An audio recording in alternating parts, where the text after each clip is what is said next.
you just a little bit about Scarlet Heart, which I know is something that's coming up. What can you tell us about it at this point? Oh, well, it's actually published. It was published, last year, in fact. It's my collaboration with the author Marcus Sedgwick. I've known Marcus for years, and we've always talked about doing a comic book together. And some years back, we decided we'd try and do it. And so we came up with this scenario about a teenage girl or young teen who fights monsters. And it's set in an alternative 1920s world that's a little bit mid-Atlantic, so you can't quite tell if you're in England or you're in New England. It's somewhere in between, and her parents are missing, so she's got to take on the monster hunting project on her own. It's a monster hunting business, but she's too young to do it. The whole thing's regulated by this academy that is after her all the time because she's breaking the rules, and so it's her and her butler and their big sports car and all sorts of gadgets that she's inherited from her parents, and they go out hunting monsters.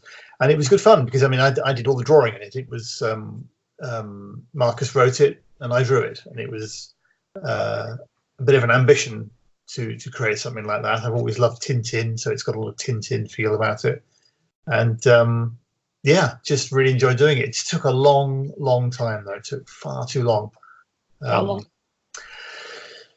It took a couple of years, and I think it took too long. I mean, I would probably do it a bit differently now, but I'd never done a comic book quite like that, so there was a sharp learning curve.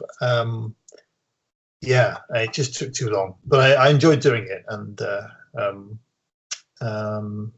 You and Marcus Sedgwick are still friends at this point? Oh yeah. Yes. Yes. No. We didn't fall out over it at all. Actually, it was good. We did it all via telephone conversations because he lives in France, so we couldn't always meet up, but we occasionally did, and we managed to do it over the time, and it was quite a rewarding experience to work with someone like Marcus. I mean, he's very successful, very well established. It was a good experience.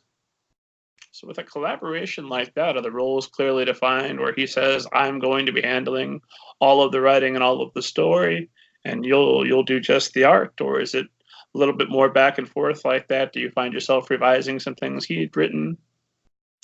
We did, to start with, we created it together. The scenario is kind of created together.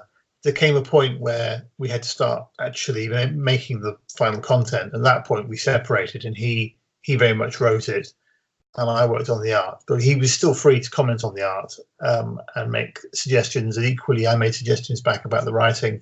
I didn't really change any of the writing, except occasionally when I was drawing, it suddenly seemed that a different phrase maybe, or probably more likely just a sound or an exclamation might be quite useful there, or a little bit more dialogue in that space because there's nothing going on. So occasionally I would suggest a short phrase or two, or for someone to shout, wow, or something, but I didn't really make any substantial change to his writing.